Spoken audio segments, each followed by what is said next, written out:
You know, in the world of risk and security, the stakes are incredibly high. But how do we actually know who's qualified to make the big calls? It's a huge question, and honestly, it affects just about every organization out there. So today, we're going to dig into why this whole idea of qualification is in a bit of a crisis, and what that means for, well, for all of us. Okay, let me start with a question for you. Would you let someone who's only taken a 5-day course operate on you just because they call themselves a doctor? No way, right? It sounds completely absurd. And yet, the source material we're looking at today suggests that this is kind of the thinking we often accept in the world of risk and security. And this is where things get really interesting. Look at the difference here. On one hand, you've got professions like medicine and law. They demand hard, certified proof of what you know. But then you look at security and risk, and way too often, just time and task, just doing the job for a while, is treated as good enough. And that gap, right there, that's the heart of the problem we're unpacking. So that tees up our first section perfectly, a profession without proof. Let's break down why this lack of real, provable evidence is so common and so incredibly dangerous. The bottom line is this. Across the board, in both the public and private sectors, there's this huge fundamental gap. We're talking about a serious lack of objective, measurable proof that the people in charge of keeping us safe and secure are, well, actually qualified for the job.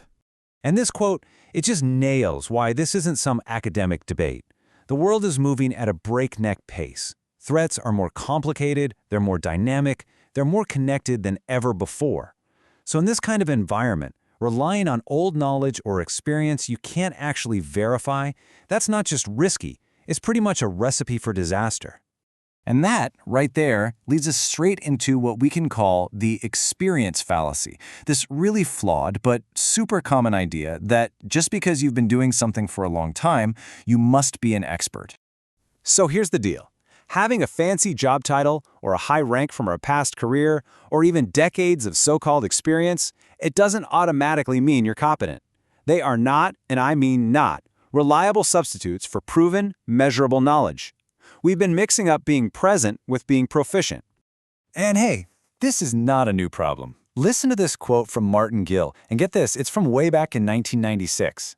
The idea that one of the main qualifications for being a security director could just be having a pension from the police or the military? Wow.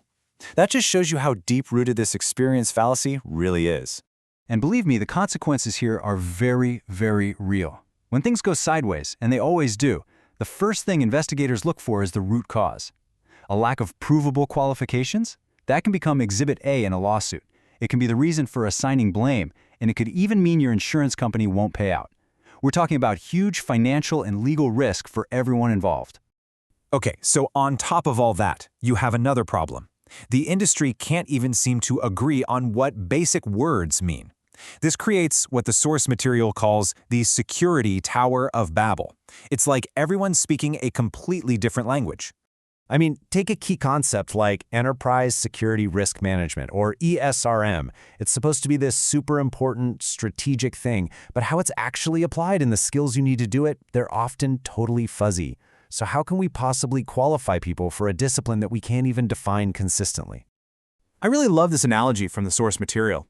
It's like ESRM is a giant, complex apartment building. And to get around, to move from floor to floor, you need a whole bunch of different keys, different skills, different qualifications. It isn't just one job. It's a huge collection of specialties, from physical security and cybersecurity all the way to business continuity. And this quote just hammers that point home. Real security leadership today isn't just about the technical stuff, the guards and the gates. It demands serious business acumen. You have to understand how security fits into the bigger picture, how it helps the whole organization succeed, and you have to be able to talk about risk in a way that the executives actually understand. All right, so we've laid out the problem, and yeah, it's a big, messy one. But it's not all doom and gloom. Let's pivot now and talk about the solution. Let's look at a framework that can bring some much-needed clarity. So, what's the fix? Well, it all starts with having some kind of objective, standardized measuring stick for skills and knowledge. And the good news is, we don't have to reinvent the wheel here. The source points to Australia's national approach as a really powerful working model we can all learn from. It's called the Australian Qualifications Framework, or AQF. Now, the magic here is that phrase, taxonomy of learning outcomes. What that means is, instead of just focusing on the courses you took, the AQF defines what someone at each level should actually be able to know and be able to do. It's all about proven capability. And when you see it laid out like this, you really get it. Look at how it progresses. At level 2, you're expected to solve simple problems. Jump up to a level 5 degree, and now you're dealing with sometimes complex problems. And by the time you get to the top, level 10, you're not just solving problems anymore, you're creating original knowledge. See how that works? It's a clear, measurable ladder of competence. But even a great framework isn't a silver bullet. There are still challenges. As Alison Wakefield points out here, one of the big missing pieces is getting professional groups to actually accredit university courses to make sure what schools are teaching is what the industry actually needs. And that gets at another huge issue, fragmentation. This quote from Cubbage and Brooks calls industry bodies stovepiped groups that have their own little agendas. And that's exactly why a unified, objective standard like the AQF is so important. It cuts right through all that self-interest and creates a common language we can all use. Okay, so let's tie all of this together. After everything we've talked about, why does this really matter to you right now in your job? We're right back where we started with this wild paradox. You can't just wake up one day and decide you're a lawyer or an engineer. But people do exactly that with security and risk titles all the time. And according to the source material, that reality puts everything we do, our practices, our assurances, our credibility, at serious risk.